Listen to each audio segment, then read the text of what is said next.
तो दोस्तों आप सभी को बड़ी खबर दे दूं। बड़ी खबर यह है कि खेसारी लाल यादव से आगे निकल चुके हैं छोटी कुमारी। इसी के बारे में आप सभी को पूरी जानकारी देने वाला हूं, तो वीडियो को लास्ट तक देखते रहें। और जो लोग मेरे चैनल को अभी तक सब्सक्राइब नहीं किए हैं वो लोग कर लें, क्योंकि हमारे चैनल पर भोजपुरी का हर खबर सबसे पहले आता है।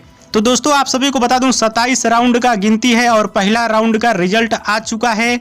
छोटी कुमारी खेसारी लाल यादव से आगे चल रही हैं। जी हाँ दोस्तों, छोटी कुमारी खेसारी लाल यादव से आगे चल रही हैं। और बात की जाए छोटी कुमारी कितने वोट से आगे चल रही हैं, तो दोस्तों आप सभी को बता दूं 974 वोट से छोटी कुमारी खेसारी लाल यादव से आगे चल रही हैं। जी हाँ दोस्तों, 974 वोट से छोटी कुमारी खेसारी लाल यादव से आगे चल रही हैं। और आप सभी को बता दूं छपरा विधानसभा से एक मुस्लिम कैंडिडेट चुनाव लड़ा है। खेसारी लाल यादव को नुकसान करते हुए नजर आ रहा है, जिसका नाम है शेख नौशाद। मुस्लिम वोटर आरजेडी का होता है, लेकिन मुस्लिम का वोट काटते हुए नजर आ रहा है शेख नौशाद। और राखी गुप्ता की बात की जाए तो राखी गुप्ता 5 नंबर पे फेंका गई हैं। जी हाँ दोस्तों, राखी गुप्ता 5 नंबर पे फेंका गई हैं। बीजेपी का वोट काटती हुई नहीं नजर आ रही हैं, बल्कि खेसारी लाल यादव का वोट काटते हुए नजर आ रहे हैं शेख नौशाद, जो कि ओवैसी के पार्टी से चुनाव लड़े हैं। बाकी अभी का बड़ी खबर यही है कि खेसारी लाल यादव पहला राउंड में 974 वोट से पीछे चल रहे हैं। हाँ, एक बात और आप सभी को बता दूं, अभी बहुत उलट फेर होता रहेगा। कभी ओ आगे तो कभी ए पीछे, आगे पीछे लगा रहेगा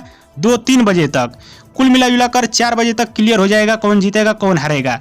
तो मैं ऐसे ही आप सभी को लगातार अपडेट देता रहूंगा। और दोस्तों वीडियो पसंद आता तो ज़्यादा लाइक करें, कमेंट करें, शेयर करें, सब्सक्राइब करें। धन्यवाद दोस्तों।